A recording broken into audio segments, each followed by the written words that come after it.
yang membangkitkan isu kepada Jabatan Audit Negara berkenaan pelaksanaan forensik audit terhadap bangunan-bangunan termasuklah bangunan kerajaan yang tidak dilengkapi dengan fasiliti orang kelainan upaya ataupun OKU. Tuan Ibu Ketua, pihak Jabatan Audit Negara mengambil maklum akan keprihatinan yang berhormat dalam isu kemudahan OKU dan perkara ini akan diteliti dalam perancangan yang akan datang. Memang ini adalah satu isu yang cukup penting. Bagaimanapun untuk makluman yang berhormat, dalam pelaksanaan pengauditan terhadap projek-projek melibatkan bangunan kerajaan, pihak JAN sememangnya mengambil kira senarai semak berkaitan ketetapan kemudahan yang ditetapkan untuk golongan OKU seperti yang digariskan dalam undang-undang dan peraturan-peraturan yang berkaitan. Seterusnya, saya bergerak kepada persoalan yang berhormat Senator Dato' Seri Dr. Mujahid Yusof yang bertanya bilakah plan penstrukturan semula Felda akan dilaksanakan sebagaimana yang telah pun dibuat terhadap tabung haji.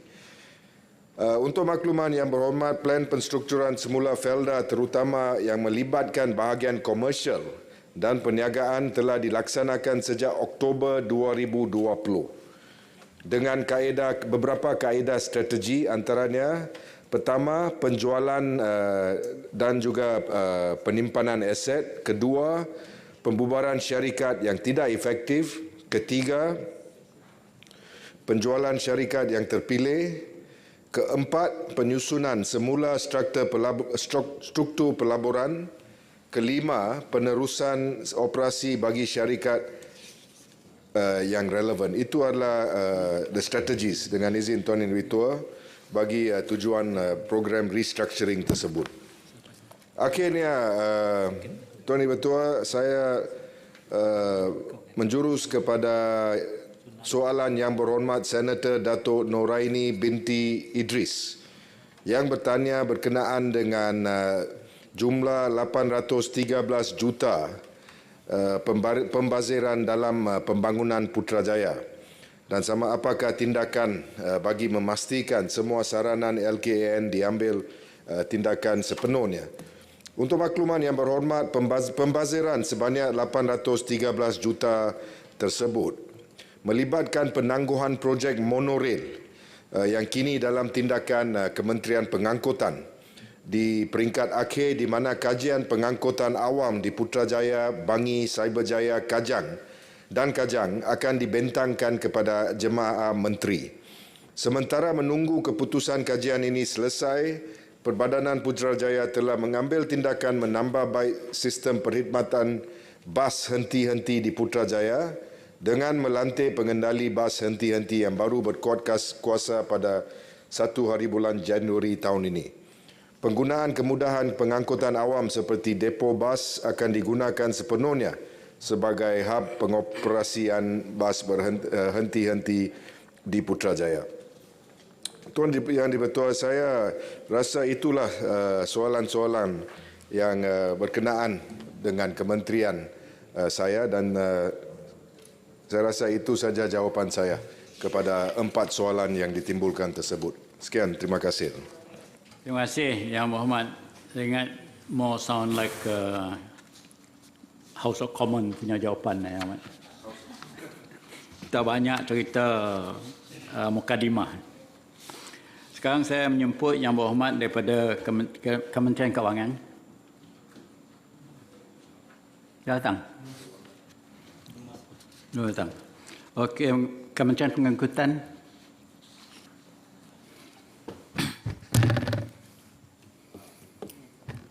Bismillahirrahmanirrahim. Assalamualaikum warahmatullahi wabarakatuh.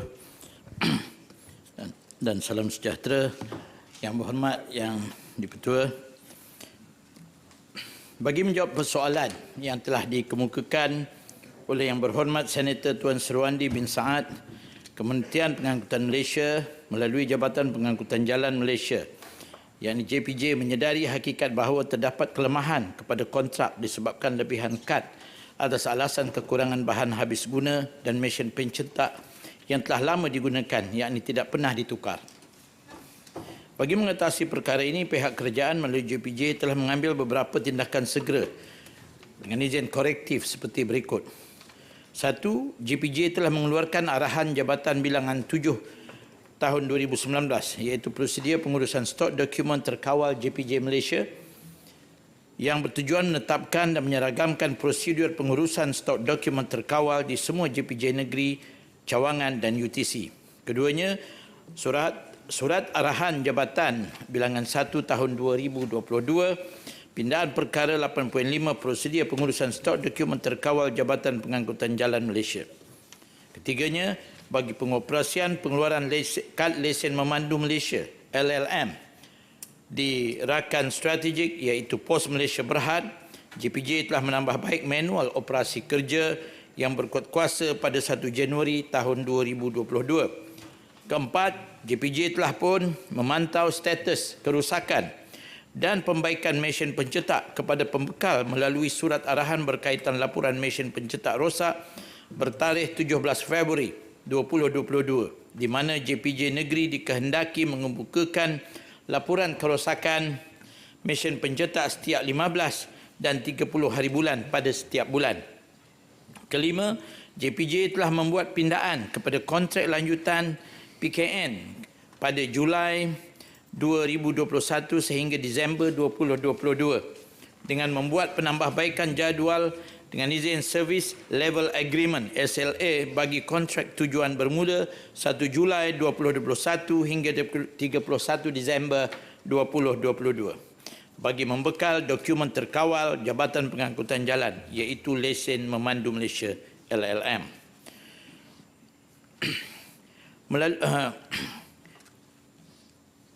Keenam, melalui tindakan pindaan kepada kontrak tersebut, JPJ telah mengemukakan surat tuntutan yakni penalti bagi kelewatan pembaikan peralatan mencetak LLM mengikut tempoh berikut.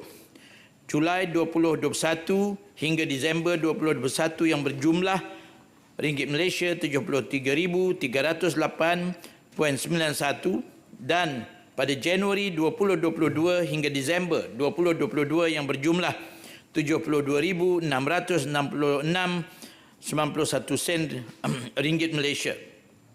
Untuk makluman yang berhormat, pihak syarikat telah melaksanakan pembayaran penuh dengan mengikut amaun yang telah dikemukakan.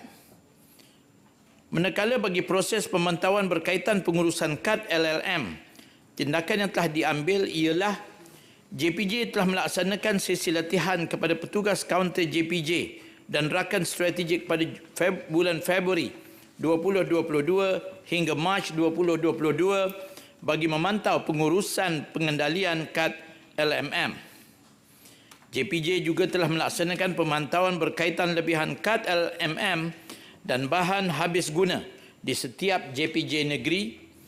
JPJ juga melalui surat arahan berkaitan laporan pemantauan Ketua Bahagian Pelesenan Pemandu Negeri bertarikh 12 Ogos 2021 di mana KBM JPJ Negeri dikehendaki untuk menjalankan pemantauan terhadap pengurusan kad LMM di bawah seliaannya. JPJ senantiasa memantau pengurusan pengeluaran dan penggunaan kad LMM di setiap JPJ negeri melalui buku daftar stok kawalan petugas kaunter. Bagi menangani isu lebihan kad LMM, JPJ telah mencadangkan kad LMM tersebut digunakan semula dengan pembekalan bahan habis guna yang mencukupi. Bagi rakan strategik pula, JPJ telah menghantar surat tuntutan lebihan kad LMM kepada pihak Pos Malaysia bertarikh 14 Disember 2021. Bagi mengatasi masalah yang timbul berhubungan pengurusan kad LMM ini, mulai 10 Februari tahun 2023, sebagaimana pengumuman Yang Berhormat Menteri Pengangkutan berhubung inisiatif pendigitalan JPJ yang merangkumi lesen kenderaan motor dan lesen memandu Malaysia di mana tiada lagi kad fizikal yang dikeluarkan kepada pemegang lesen.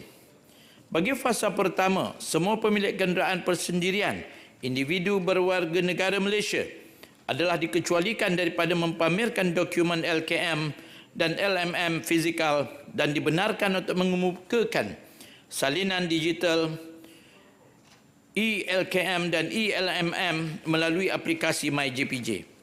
Inisiatif ini merupakan suatu usaha ke arah mendukung dasar pendigitalan negara dan ia akan diperkembangkan ke kategori kenderaan yang lain secara berfasa, iaitu kenderaan individu milik syarikat, kenderaan komersial, kenderaan milik bukan warga negara.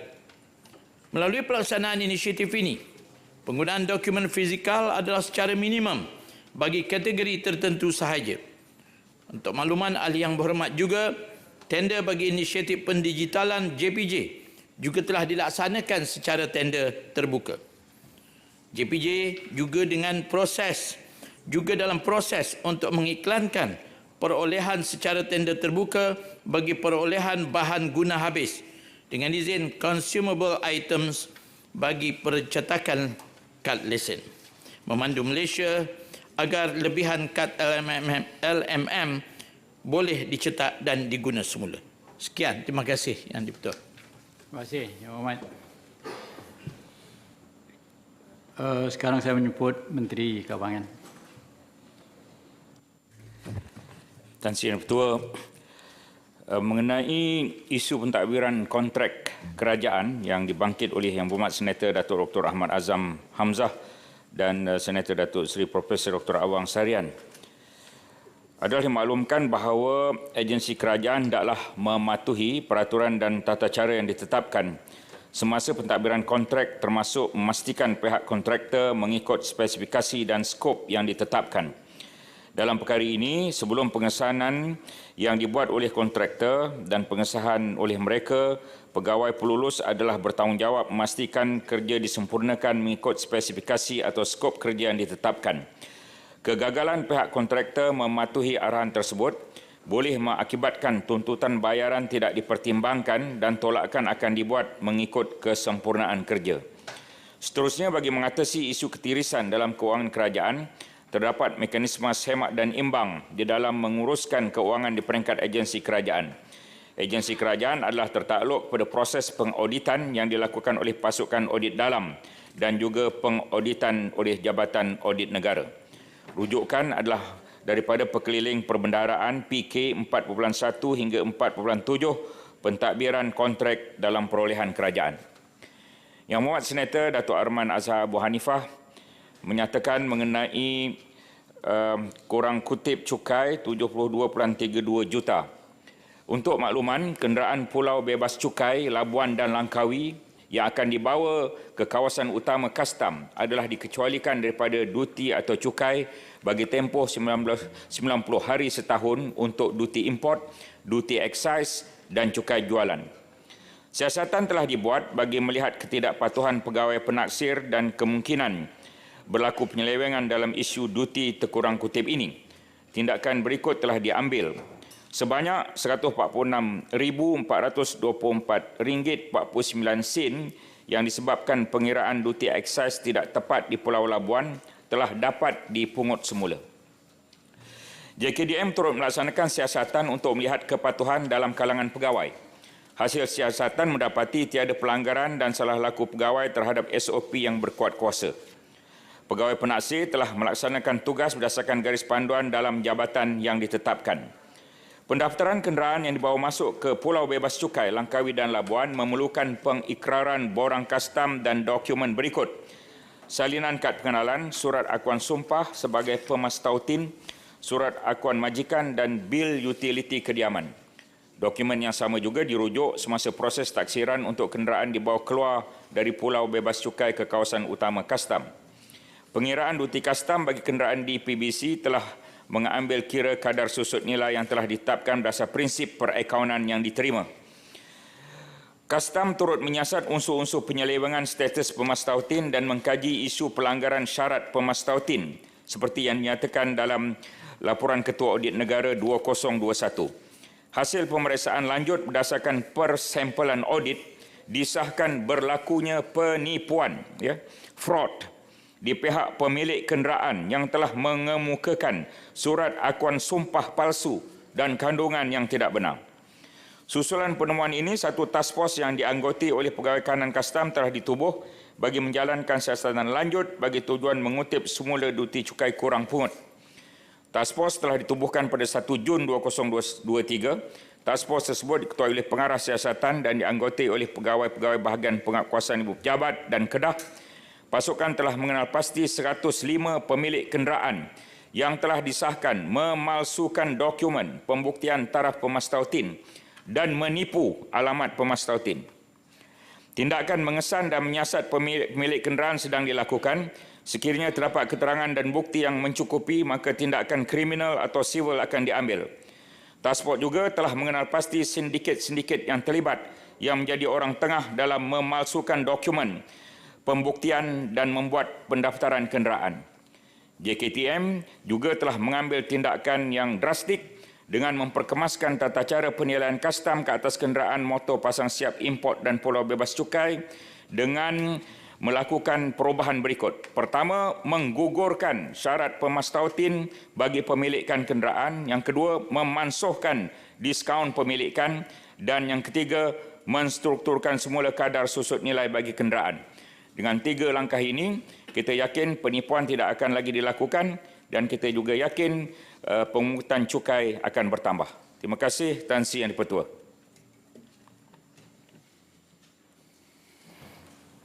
Terima kasih, Yang Berhormat. Sekarang kita menyebutkan Menteri Kesihatan. Terima kasih, Tan Sri Yang. Bismillahirrahmanirrahim. Assalamualaikum warahmatullahi wabarakatuh. Salam sejahtera dan salam Malaysia Madani. Sri Yang Pertua, terlebih dahulu saya ingin merakamkan ucapan setinggi-tinggi penghargaan kepada 19 ahli-ahli yang berhormat, senator yang telah mengambil bahagian dalam perbahasan laporan Ketua Audit Negara tahun 2021 Seri 2, dan terdapat beberapa juga ahli-ahli senator yang telah menyentuh isu-isu kementerian yang terlibat seperti yang saya catatkan di sini, Tuan Deputua, itu YB Senator Datuk Kaisar Vadas, Senator Tuan Suruandi Saad, Senator Datuk Dr. Linggeswaran, Senator Nuraini Idris, Dr. Harta Ramli, Dr. Hajah Wan Martina, Dr. Arman Azhar Abu Hassan, Senator Datuk Dr. Ahmad Azam, juga Senator Datuk Haji Jeffrey dan Tuan Haji Amir Muhammad Ghazali. Jadi untuk sesi pengulangan ini, saya akan cuba untuk menjawab sebanyak mungkin pertanyaan yang dibangkitkan oleh ahli yang berhormat. Namun saya rasa memang banyak tadi yang saya dengar, dan kalau saya tak sempat menjawab, insya-Allah saya akan berikan jawapan secara bertulis, dan saya akan juga menyentuh beberapa perkara yang berkaitan dengan isu perolehan darurat, pertamanya isu perolehan darurat mesin ventilator, vaksin COVID-19, aplikasi MySejahtera, lebihan PPE juga ada disentuh juga tadi, dan pengurusan ambulans. Tan Sri Yang Pertua menyentuh tentang keperluan ventilator yang telah disebut itu. Sebenarnya kalau kita lihat dalam tempoh awal penularan COVID-19, terdapat keperluan yang amat mendesak bagi 800 unit ventilator, iaitu 300 unit untuk penggantian peralatan sedia ada dan baki 500 unit adalah keperluan tambahan baru. Jadi disebabkan oleh keperluan yang mendesak ini, maka kementerian perlu melaksanakan perolehan secara perolehan darurat yang telah ditentukan oleh Kementerian Kewangan. Ya, jadi proses perolehan peralatan ventilator ini dilaksanakan di pelbagai peringkat, seperti di peringkat kementerian sendiri, juga di Jabatan Kesihatan Negeri dan di peringkat-peringkat hospital masing-masing. Untuk menjawab pertanyaan yang dibangkitkan mengenai perolehan ventilator, perolehan ini dibuat mengikut keperluan yang amat mendesak pada ketika itu, seperti yang saya nyatakan tadi. Dan untuk tujuan perolehan darurat ventilator ini, KKM telah menyediakan spesifikasi teknikal berkaitan dan telah dikemukakan kepada pembekal. Jadi pembekal kemudian mengemukakan cadanganlah melalui brosur dan katalog mereka, dan pemilihan ventilator dibuat perolehan adalah berdasarkan apa yang telah diberikan kepada kami. Penghantaran ventilator ini dihantar ke fasiliti kesihatan, dibuat secara berfasa, dan penghantaran ini mengambil masa yang agak panjang. kerana memandangkan permintaan lah dan persaingan yang sangat tinggi daripada negara-negara lain juga termasuk di Eropah dan juga di Amerika Syarikat. Dan ketika itu harga peralatan memang sangat tinggi dan tingginya mendadak sehingga 4 kali ganda. Jadi kami di peringkat KKM telah diberikan kata dua lah sepertinya kalau nak menggunakan dan ambil ventilator itu dengan izin yang dibetul, take it or leave it. Jadi kami diberi kata dua seperti itu. Jadi peralatan tersebut kemudian bila dapat kita telah hantar ke fasiliti ke KKM yang telah ditetapkan. Dan setiap ventilator itu kita lakukan pemeriksaan dan pentaulihan, ya. Dan ini dilakukan oleh fasiliti kesihatan masing-masing dengan kerjasama syarikat konsensi yang dinamakan Konsensi Perkhidmatan Sokongan Hospital atau PSH. Tuan Di-Pertua, peralatan yang dibeli dan didapat kemudian dihantar ke fasiliti KKM ini, kita lakukan pemeriksaan seperti yang saya nyatakan, dan apabila ada kita dapati kerosakan, ya, khususnya dari sudut fungsi ventilator itu, ya, maka kita akan meminta supaya pihak pembekal melihat kembali dan menaik taraf dengan anggaran bayaran yang minimum. Dan setakat sehingga ke tarikh semasa KKM bersetuju untuk kita laksanakan penggantian kepada 104 unit ventilator berdasarkan kos penyelenggaraan ventilator yang tidak dapat digunakan seperti yang telah disebutkan oleh senator tadi. Manakala Tuan Di-Pertua, ventilator yang kita tak dapat naik taraf ni, ya, kita sebenarnya bercadang untuk dilakukan pelupusan, tetapi kita hantar kepada pusat latihan teknikal bagi tujuan kemahiran dan latihan. Jadi boleh digunakan jugalah, ya, ventilator-ventilator yang rosak itu. Boleh tanya sikit lah? Ya. Andi betul. Ini mengenai ventilator ataupun peralatan-peralatan lain. Biasanya kalau dalam kes-kes emergency ini kita pilih jenama. Sebab biasanya contohnya ventilator, mungkin ada jenama tertentu yang buat ventilator yang terkenal. Saya rasa dia applicable dengan mesin-mesin lain juga. So dalam keadaan itu tidakkah biasanya perolehan itu dibuat mengikut jenama tertentu yang dia mempunyai kepakaran tertentu dalam mesin-mesin tertentu biasanya? Ya, terima kasih YB Senator. Betul, itu memang prosedur biasa yang kita lakukan, tetapi ketika itu seperti yang saya sebut dalam keadaan darurat dan ventilator memang menjadi bahan panas lah yang diminta oleh banyak negara-negara lain juga, maka ketika itu kita tidak punya pilihan, kita mencari di mana pembekal-pembekal yang boleh memberikannya dengan segera. Jadi itulah sebabnya keadaan itu berlaku sedemikianlah, Ibu Senator.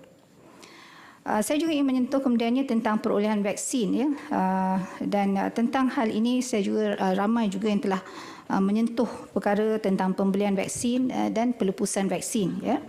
Jadi bagi menjawab isu ini, sebenarnya untuk penetapan perolehan jenis vaksin ini kita dan kuantitinya seperti yang dibangkitkan oleh sebahagian besar daripada ahli-ahli yang berhormat tadi, ya, sebenarnya kita ada Jawatankuasa Khas Jaminan Akses Vaksin COVID-19 atau JKJAV, ya, yang ditubuhkan selaras dengan Keputusan Mesyuarat Jemaah Menteri yang bertarikh pada 14 Oktober 2022 bagi memastikan bekalan vaksin COVID-19 dapat diperolehi dengan segera, tetapi ia juga perlu selamat dan sempurna.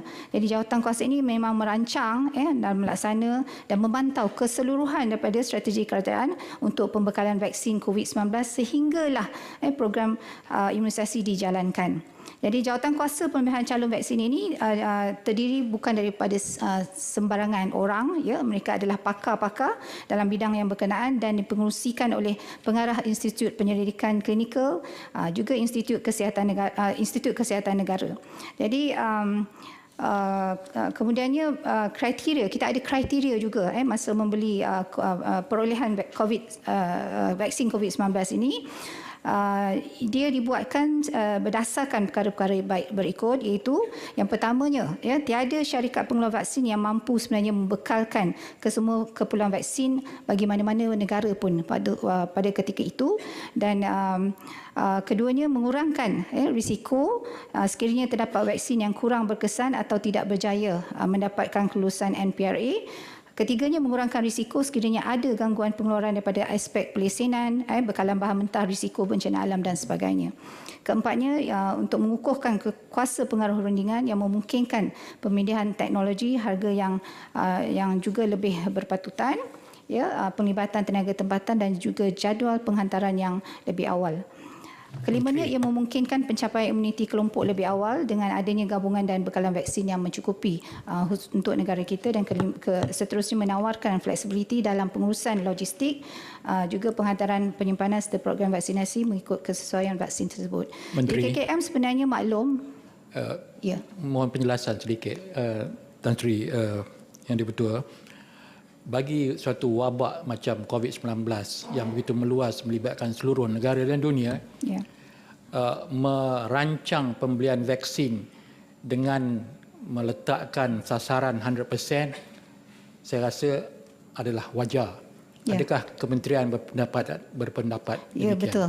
Kita memang membuat unjuran yang sebegitu, YB, dan itu memang sebab itu kita ada lebihan bila kita membuat perolehan itu, kita lebihkan untuk supaya memastikan sekurang-kurangnya yang pada ketika itu adalah kita nak capai 80% kan daripada penduduk itu, ketika itu dipakai penggunaan herd immunity lah. Jadi memang unjuran itu memang kita laksanakan di peringkat kementerian.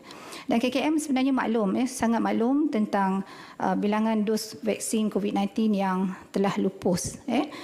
Dan memang seperti yang telah disebutkan dalam laporan audit itu, tetapi kalau saya sebut di sini adalah pelupusan sehingga 1 bulan Jun, maknanya terakhir adalah sebanyak lebih kurang 8.5 juta dos vaksin pelbagai jenama telah diluputkan di fasiliti KKM.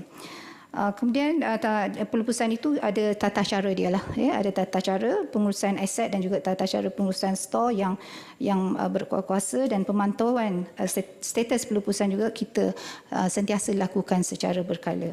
Tuan Yang di-Pertua, saya mohon sedikit lagi masa untuk menerangkan tentang satu dua isu lagi yang agak penting yang dibawa oleh ramai di antara senator-senator kita di sini, iaitu berkenaan dengan aplikasi MySejahtera. Menyentuh tentang aplikasi MySejahtera ni, Tuan di-Pertua, soalan yang dibangkitkan memang pelbagai. Jadi saya ingin sebut di sini bahawa MySejahtera ini dikembangkan menjadi aplikasi kesihatan awam, seperti yang telah disarankan oleh PAC.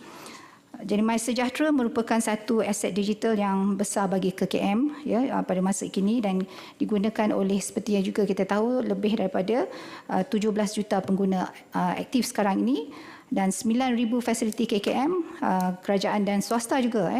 Jadi sepanjang tempoh pandemik sehingga kini, aplikasi ini masih lagi relevan dan kita gunakan secara meluas oleh masyarakat Malaysia ketika ini. Jadi selaras dengan syur yang diberikan oleh PAC, maka aplikasi MySejahtera digunakan sebagai alat pengurusan kesihatan awam negara, dan selaras dengan pelan pendigitalan perkhidmatan kesihatan, Kementerian Kesihatan telah sebenarnya memperluaskan MySejahtera ini. Kita ada 18 modul kesemuanya, dan dia di antara perkara-perkara yang kita gunakan sekarang ini ialah untuk surveillance penyakit berjangkit seperti TB, denggi, demam, campak, penyakit rabies, penyakit tangan, kaki dan mulut juga pada kanak-kanak. Jadi rekod vaksinasi juga kita gunakan MySejahtera di bawah program imunisasi kebangsaan Malaysia. Rekod saringan penyakit tidak berjangkit bagi individu yang berumur 40 tahun ke atas di bawah inisiatif saringan kesihatan kebangsaan juga digunakan. Pendaftaran ikrar derma organ juga ada dalam MySejahtera. Rekod penderma darah dan tempahan janji temu untuk mendapat perkhidmatan kesihatan di semua fasiliti perawatan primer. Jadi saya ambil maklum seperti apa yang telah dibawakan oleh YB Senator Haji Jafridin tadi tentang permasalahan berkaitan dengan temu janji. Kita akan siasat tentang perkara ini dan melakukan penambahbaikan berkenaan dengan MySejahtera yang berkait dengan temu janji. Jadi untuk pengetahuan YB Senator semua, aplikasi MySejahtera ini sekarang adalah hak milik Kementerian Kesihatan Malaysia sepenuhnya. Jadi Kementerian Kesihatan antara lain telah melaksanakan beberapa tindakan untuk memastikan bahawa melaksanakan penelitian wajar atau due diligence dengan merujuk kepada Jabatan Peguam Negara bagi mendapatkan pandangan undang-undang. Jadi langkah ini adalah sebenarnya bertujuan untuk memastikan keabsahan pihak yang ada kontrak dengan kerajaan dan menentukan status pemilikan aplikasi MySejahtera termasuk kod sumber pun kita dapatkan dan juga harta intelek ini adalah untuk memastikan kepentingan kerajaan terpelihara lah dengan pelaksanaan perkara-perkara yang berkaitan dengan MySejahtera termasuk ke semua modul yang saya telah sebutkan tadi. Berkenaan dengan juga disentuh oleh OIB Senator Datuk Haji Jafridin tadi dakwaan tentang serangan ke atas MySejahtera yang melibatkan 1 juta data. Jadi ini sebenarnya kita nak sebutkan di sini bahawa ia adalah sebenarnya cubaan serangan di mana ia telah direkodkan melalui aktiviti pemantauan sistem. Jika berlaku sembarang aktiviti yang kita khawatiri atau mencurigakan, tindakan serta-merta kita akan ambil untuk mengaktifkan akaun pengguna yang terlibat dan menyiasat aktiviti tersebut diikuti dengan laporan kepada pihak berkuasa. Begitu juga dengan perkara dakwaan yang mengatakan super admin yang telah memuat turun lebih dari 3 juta maklumat. Jadi perkara ini telah dibawa ke siasatan polis lah Jadi KKM ingin menegaskan bahawa aplikasi ini juga mempunyai mekanisme keselamatan yang akan menyekat alamat IP yang tidak dikenal pasti dan seterusnya mengaktifkan serta menyekat IP berkenaan. Jadi dalam hal ini kesemua cubaan-cubaan itu tidak berjaya setakat ini yang kita telah pantau dan perkara ini telah disahkan oleh Agensi Keselamatan Cyber atau NAKSA. Jadi KKM juga ingin menekankan bahawa keselamatan data yang berhubung dengan data-data kesihatan dan perubatan ini merupakan satu keutamaan dan akan memastikan rangka kerja tadbir urus sentiasa dinilai dan ditambah baik secara berterusan. Tuan Yang Pertua, yang terakhir yang saya ingin sentuh yang agak banyak juga dibawa oleh ahli-ahli senator ialah tentang pengurusan ambulans. Jadi kalau kita sentuh tentang pengurusan ambulans ni tadi, sebenarnya persoalan yang telah ditimbulkan oleh laporan audit ialah tentang KPI yang gagal dicapai. Jadi ketidakcukupan bilangan ambulans KKM ini termasuk banyak ambulans KKM yang perlu dilupuskan. Seperti yang disebut tadi, memang betul, saya tidak menafikannya. Untuk makluman, pihak KKM sebenarnya memerlukan sejumlah 1,000 buah ambulans bagi memastikan kelancaran perkhidmatan rawatan pra-hospital. Jadi namun kita ada 590 ambulans yang telah pun kita dapat kelulusan daripada lembaga tender KKM pada September tahun lepas dan kelulusan daripada Kementerian Keuangan juga pada 4 November. Jadi pembekalan ambulans ni akan dilaksanakan secara berperingkat selama 2 tahun melalui hujung tahun 2023. Seperti yang ditanya oleh Senator Bob tadi, harga ambulans sebenarnya mencecah 400,000 ke 500,000 bergantung kepada type dia lah, type ataupun jenis-jenis ambulans tersebut. Jadi Tuan Yang Pertua, masa telah melebihi, saya ingat di situ dulu penggulungan saya bagi isu-isu yang berkaitan dengan Kementerian Kesihatan. Saya mengucapkan sekali lagi ribuan terima kasih kepada semua yang berhormat yang telah menyentuh tentang isu-isu yang berkaitan dengan Kementerian Kesihatan dan saya memohon untuk menjawab secara bertulis mana yang tak sempat saya jawab pada hari ini. Terima kasih, Yang Pertua. Terima kasih, Yang Berhormat Menteri. Duduk dulu, Yang Berhormat. Ada saya nak cakap sikit. Sistem dalam parlimen kita ialah three-way traffic. Maknanya orang yang bertanya dengan speaker dan dijawab oleh menteri. Menteri menjawab kepada speaker. Tapi yang mendengar tu menyoal. Bukan direct, bukan macam pasal ikan ataupun pasal sayur. Boleh tanya across the aisles. Jadi itu pertama. Yang kedua ialah sebelum tanya menteri mesti duduk berdiri. Jangan tanya dulu. Menteri kena duduk. Bila menteri duduk baru seorang bercakap. because the flow dalam bahasa Inggeris, saya minta maaf, is back and forth. Yeah? The floor belong to the speaker. Jadi bila you berdiri, I'll give you the floor. Menteri kena duduk. She got no more floor. Then you bercakap. Selepas itu, you duduk, baru menteri dapat balik dia punya floor. I'll give the floor. The floor always belong to the speaker.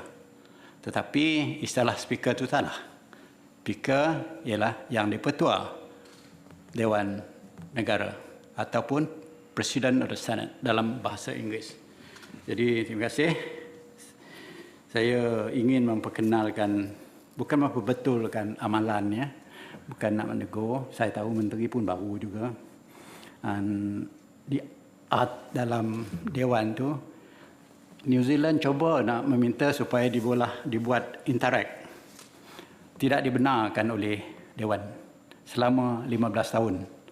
Semenjak tahun 2005 macam tu, supaya dibuat direct soal jawab macam tu, tapi tidak di three-way traffic.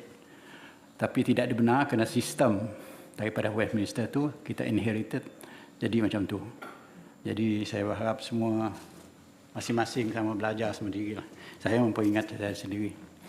Terima kasih. Saya sekarang menjemput Yang Berhormat Menteri Pertanian dan Keterjaminan Makanan. Ya, terima kasih kepada Tan Sri Tuan Yang Dipertua atas memberikan yang petua-petua tadi.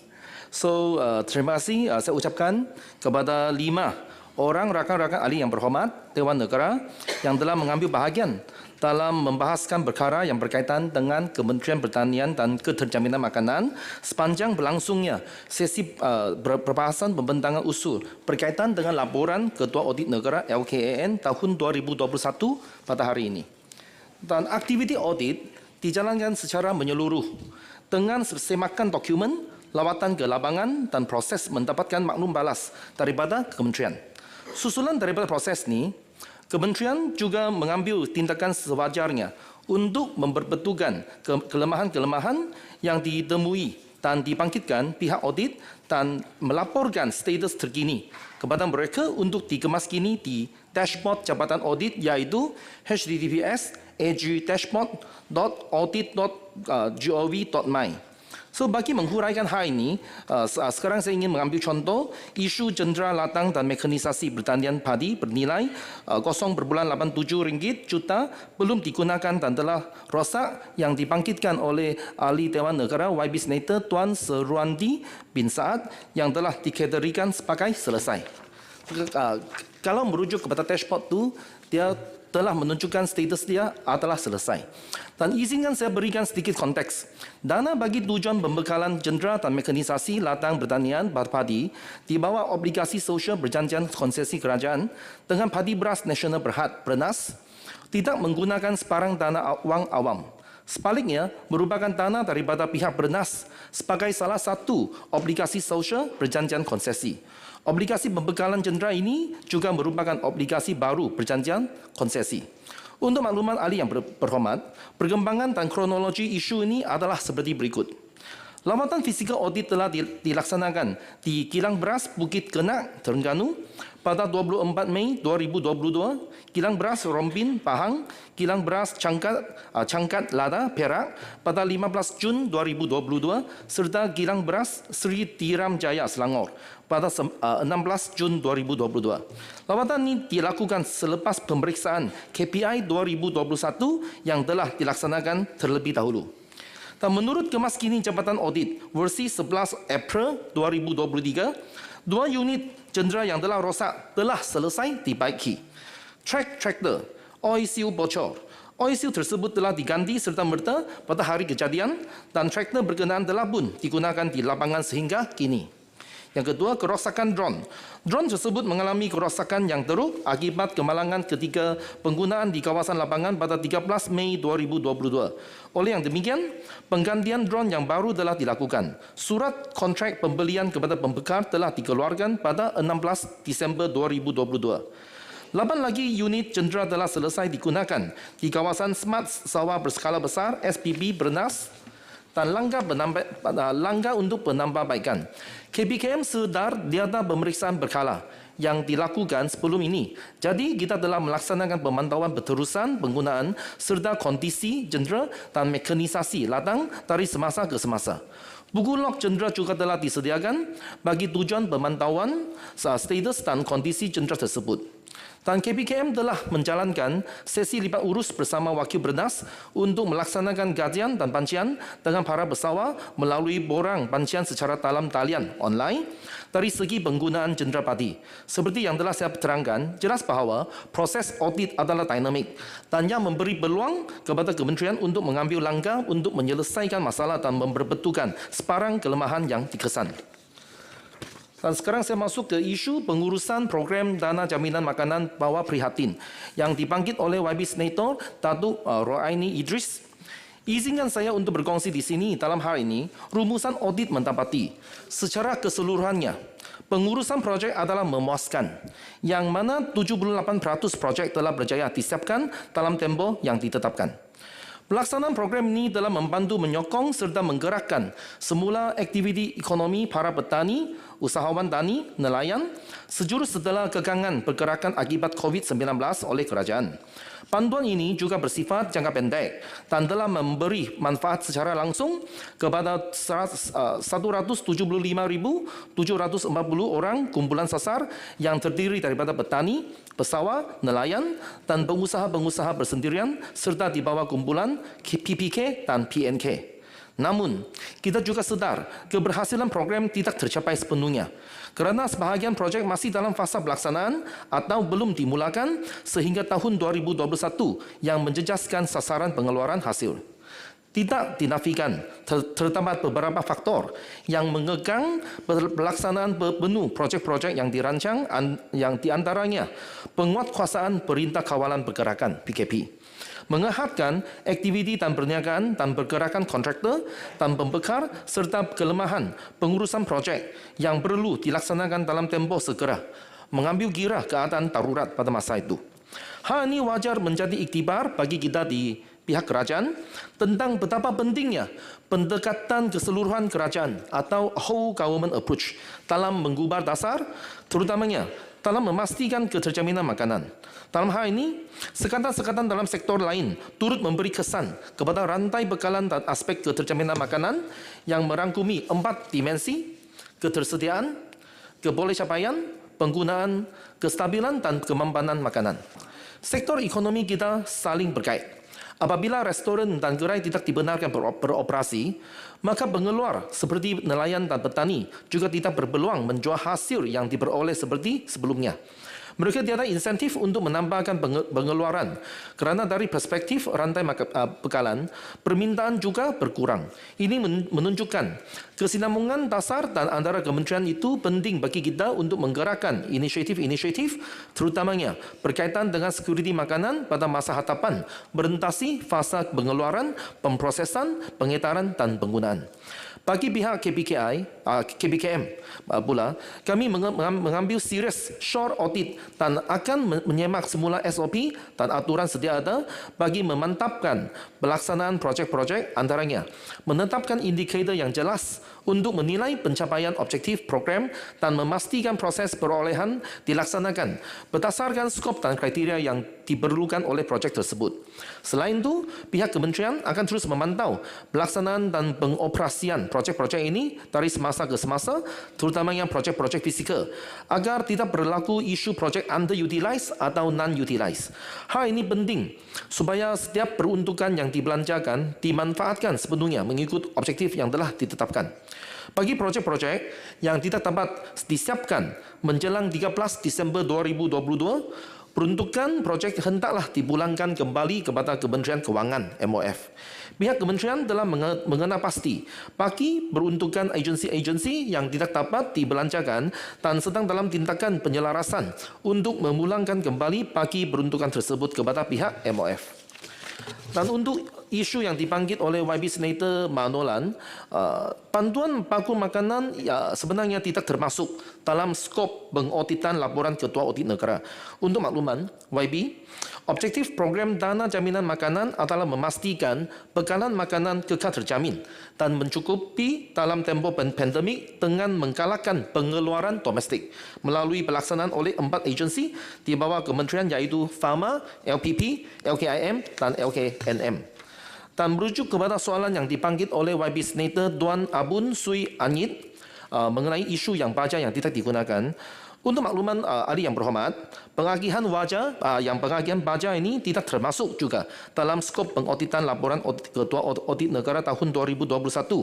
Namun saya faham YB kemungkinan ada isu-isu yang terperinci untuk dibincangkan. Saya alu-alukan pihak YB untuk majukan butiran keberkenaan aturan tersebut. Saya akan arahkan pihak berkenaan untuk membuat tindakan susulan. Dan terakhir sekali, untuk isu bernas SSHP yang dibangkitkan oleh YB Senator Datuk Dr. Ahmad Azam.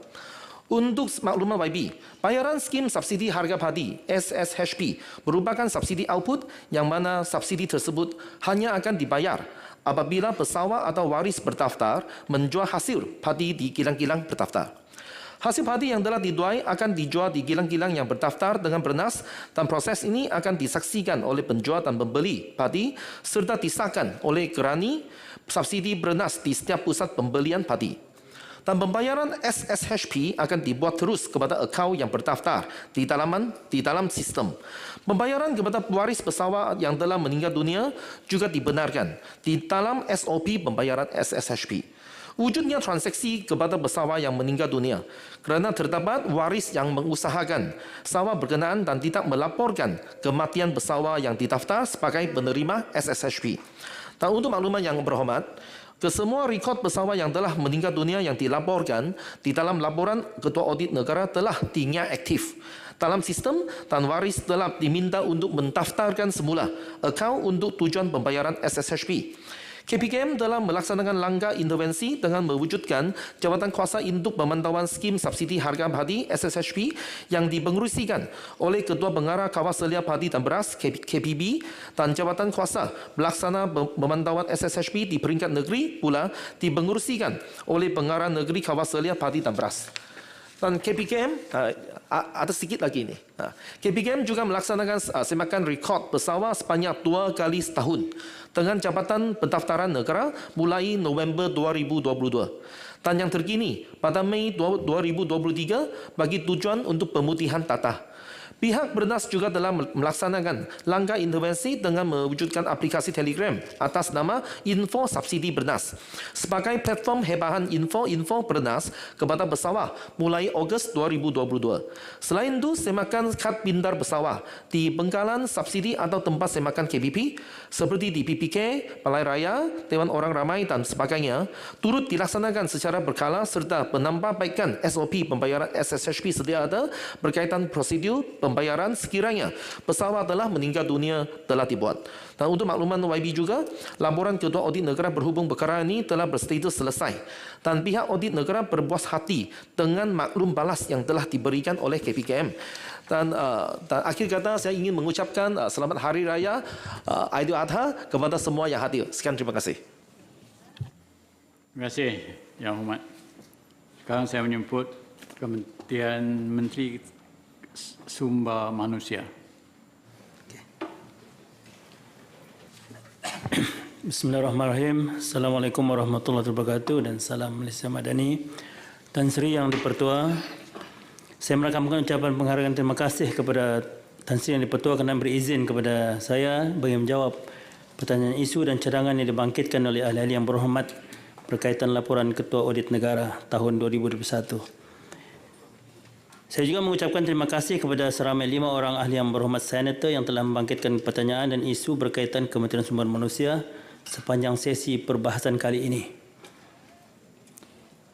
Tan Sri Yang di-Pertua, YB Senator Datuk Kesavadas, YB Senator Datuk Norini binti Idris, YB Senator Dr. Hajah Wan Martina binti Wan Yusof, YB Senator Datuk Sivaraj, dan yang berhormat Senator Datuk Jepridin bin Haji Atan menyentuh berkaitan isu program subsidi upah yang dibincangkan daripada pagi sampailah petang tadi secara keseluruhan. Dan yang uniknya, Tan Sri Yang di-Pertua, perkara ini tidak pun dibangkitkan dalam sesi perbahasan di Dewan Rakyat sebelum ini. Jadi tahniahlah kepada senator-senator kita atas pemikiran kritis. Jadi saya menyokong penuhlah pelibatan cadangan pelibatan ahli-ahli Dewan Negara dalam PAC yang juga ditimbulkan tadi jika tidak menyalahi perundangan yang ada. Tan Sri Yang di-Pertua, untuk makluman Dewan Yang Mulia, perkara-perkara yang dinilai secara khusus oleh kerajaan untuk menentukan majikan yang layak untuk menerima program subsidi upah adalah mengikut kategori program antaranya. Majikan tersebut wajib mencarum dengan perkeso. Majikan juga hendaklah berdaftar dengan Suruhanjaya Syarikat Malaysia SSM. Selain itu, majikan hanya boleh menuntut bagi pekerja tempatan saja, tidak termasuk pekerja asing. Bagi program subsidi upah 1.0 hingga 3.0, ianya disasarkan kepada pekerja bergaji di bawah 4,000 dan ke bawah, manakala tiada had gaji yang ditetapkan bagi program subsidi upah 4.0.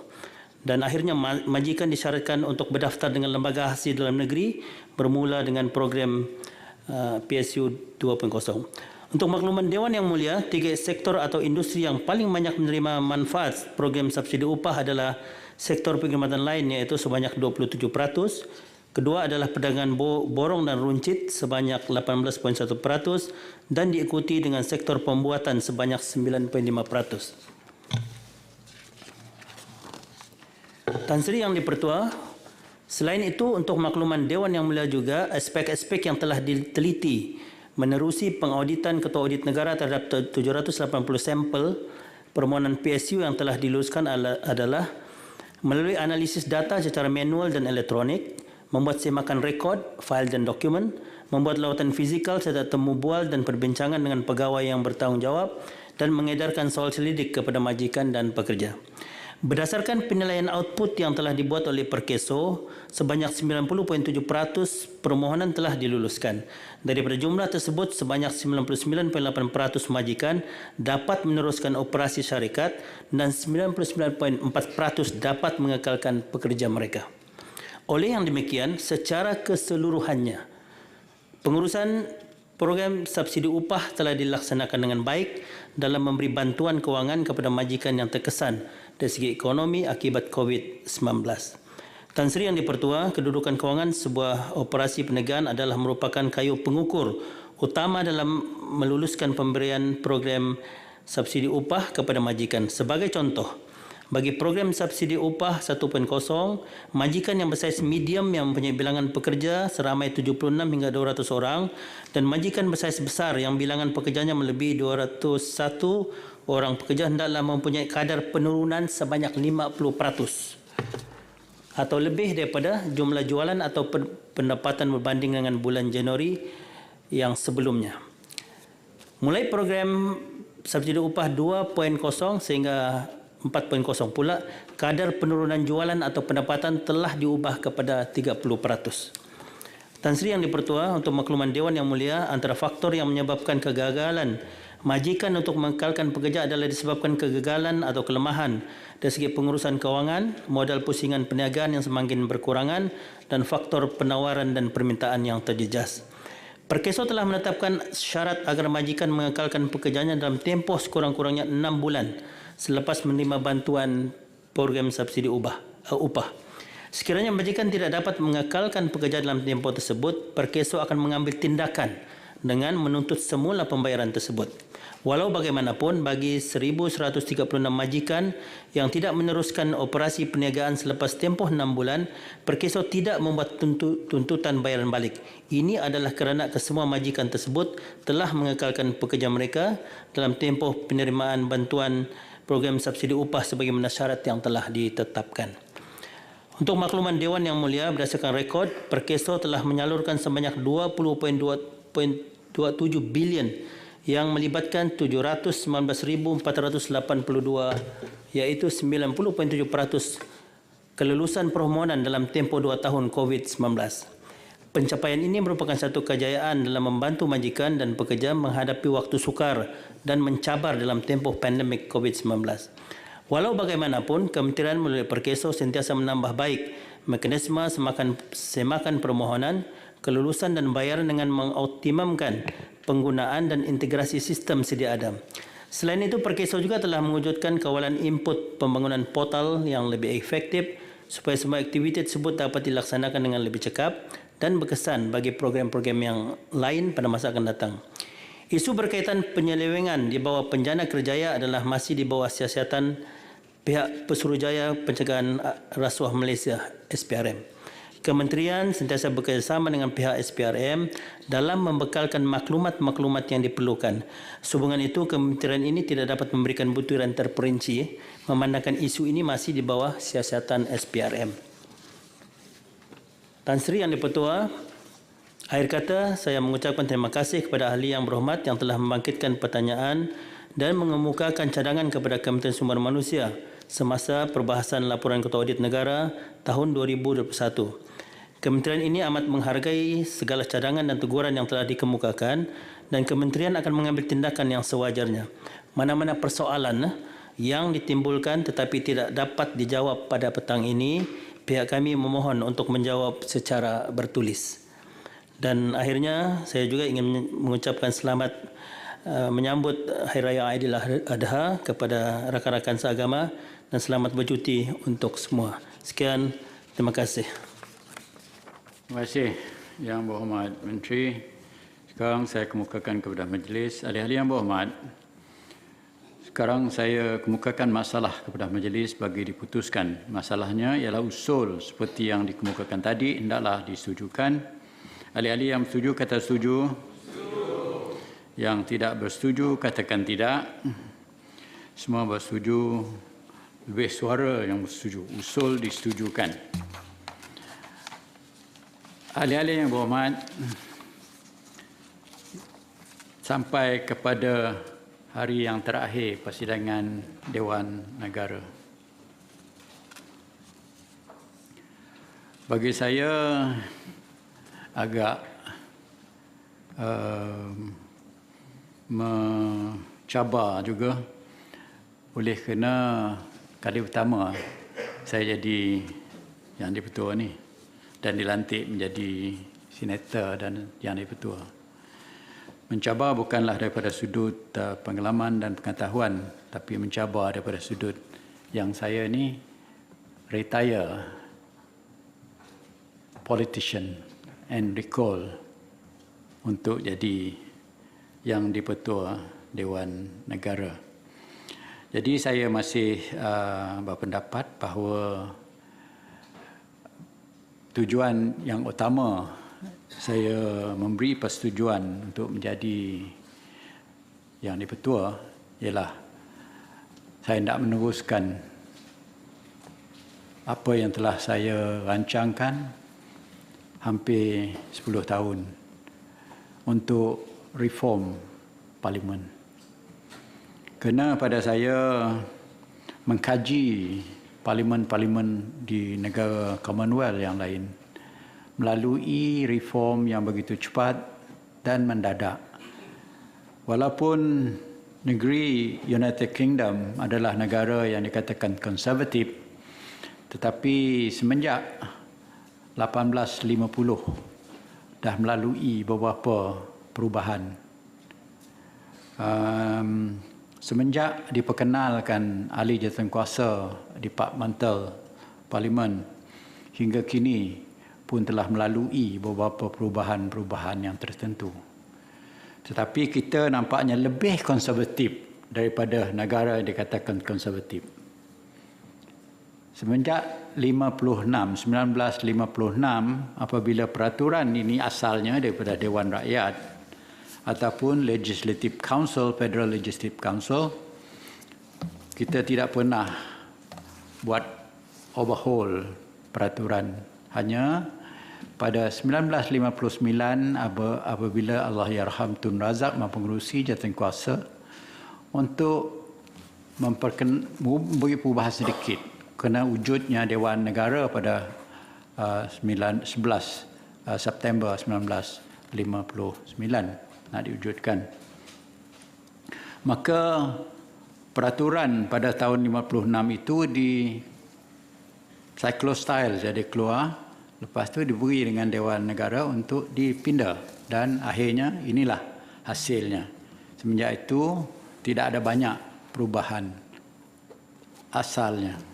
Jadi dalam keadaan demikian maka kita nampaknya ketinggalan zaman sedikit daripada sudut reform parlimen itu sendiri. Pada masa peraturan ini digubal oleh C.W. Waddell, dia tak tahu pun jawatan kuasa. Hanya tahun 70-an baru diperkenalkan Departmental Committee. Jadi dalam keadaan sekian patut kita percepatkan reform itu dan saya perlu sokongan Yang Berhormat sekalian. Dan saya cukup yakin Yang Berhormat minat dengan perkara ini apabila dapat penjelasan nanti. Yang Berhormat, ringkas persidangan kali ini ada selama 6 hari saja. Dan daripada 19 hingga 27 Jun ini, saya dengan rakan saya Timbalan dilantik jadi senator oleh Duli Tuanku Yang di-Pertuan Agong dan akhirnya menjadi Yang di-Pertua dan Timbalan Yang di-Pertua. Dalam bahasa Inggerisnya, the President of the Senate dan Timbalan, the Deputy President of the Senate. Jadi tu kita dah alhamdulillah kami berdua pun bukanlah asing sangat dengan keadaan dalam parlimen. 9 rang undang-undang telah diluluskan, 2 kertas usul iaitu kertas putih kesihatan dan laporan ketua audit negara. Alhamdulillah, saya memuji sikap perangai ahli-ahli Dewan Negara sangat fit dengan keadaan sebagai ahli yang berhormat. Kerana saya berpendapat bahawa telah mengkaji berapa banyak sistem di seluruh dunia. Bahkan kalau di Finland, di civil percakapan pun tak boleh dia punya string, nyaring suara kita tak boleh naik. Bercakap bunyi saya ni sajalah. Kalau dah nak bunyi tak payah pakai speaker lagi tu, tak boleh dah di Finland. Dahulunya lah. Sekarang mungkin ada perubahan. Ya. Tetapi saya dah menghadiri persidangan di Athens, Macedonia, selain daripada England, Australia, Western Australia, banyak-banyak parlimen lah dunia. Itulah kadang-kadang kita tidak mencermin. Ada juga mengatakan, saya pernah berbincang, what is the meaning of some standard, international standard member parlimen? Tak ada sebenarnya. Bila kita kata sikap dalam Dewan, pernah orang tanya di Jepun pun pernah gaduh dalam Dewan. Di Taiwan tak payah sebut lagi. India pun tak payah sebut banyak. Tapi kalau kita masuk dalam Dewan di India, tak boleh bawa handphone pun. Kena collect kat luar. Semua benda tak boleh masuk. Dulunya, sekarang mungkin dah berubah. Jadi perubahan telah berlaku. Itu saya memujilah Yang Berhormat sekalian. Decorum mengikut peraturan itu amat baik.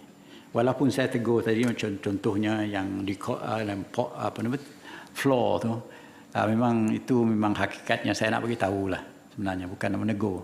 Saya nak bagi tahu kita share ilmu yang ada. Sebelum diubah memang ada three-way traffic, bercakap.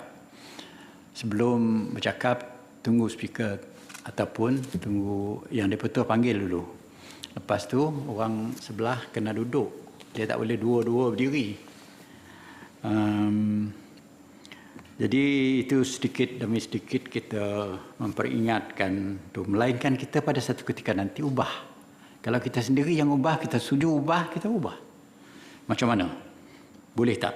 Macam di New Zealand yang saya sebut, nak cuba two-way traffic, macam berbincang dalam satu tu tidak dilulus dah hampir 20 tahun dah sekarang. Masih dia kata mau speaker tu relevan kata dia. Ataupun dalam konteks Dewan Negara, yang di-Pertua tu continue to be relevant untuk dalam perbincangan. Jadi you tak boleh bincang sama sendirilah macam saya tak ada sini. Itu maknanya sebenarnya. Sebabnya kenapa saya tengok kalau apabila timbalan duduk sini, saya mesti datang kat sini. Saya berdiri kat sini. Saya tak tunggu di bawah. Saya datang kat sini, suruh dia keluar dulu sebab suruh cepat duduk. Sebabnya kalau di United Kingdom sejarahnya, you tak boleh berbahas, tak boleh buat anything kalau speaker tak duduk. Kalau speaker dah berdiri, mana nak habis dewan ada tu. Itulah pada satu ketika dulu, sampai 4 orang ahli-ahli parlimen pegang speaker jangan lari sebab nak bincang benda-benda penting. Jadi saya mengamalkan perkara yang saya ketahui. Selagi speaker duduk sini, you berbincang. Selagi speaker tak ada, tak boleh bincang. Itu sebabnya saya masih membawa pendekatan yang sedemikian. Alhamdulillah sekarang kita ada 60 orang ahli. Saya dah buat calculation sedikit. Macam mana penambahan ahli semenjak 59. Nampaknya ahli Dewan Negara penambahan dia lebih cepat daripada Dewan Rakyat. Penambahan Dewan Rakyat kurang sikit cepat. Mungkin sebab politik dia. Keperluan politik tu lebih. Jadi Dewan Negara ni ada mudah sikit dalam bentuk perubahan tu. Orang tak sibuk sangat hal Dewan Negara. Tapi penambahan tu saya fikir patut ditambah. Tetapi apabila dihitung tu tadi, asal dari 35 dulu sekarang dah 70, 50%. Asal 105 Dewan Rakyat dulu, sekarang dah 222. Jadi lebih sikit je dari 50%. Jadi hampir sama peningkatan dia. Jadi kita masih ada kekosongan 10. Sepatutnya jangan kosong lah.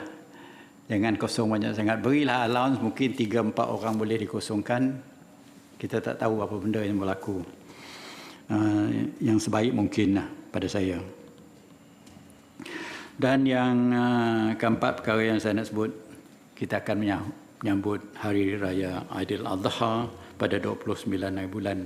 Dan saya juga mengambil peluang ini untuk mengucapkan selamat Hari Raya Aidiladha kepada semua yang meraihkan hari raya tersebut pada 29 hari bulan. Maaf zahir batin kepada tuan-tuan, puan-puan dan yang berhormat sekalian.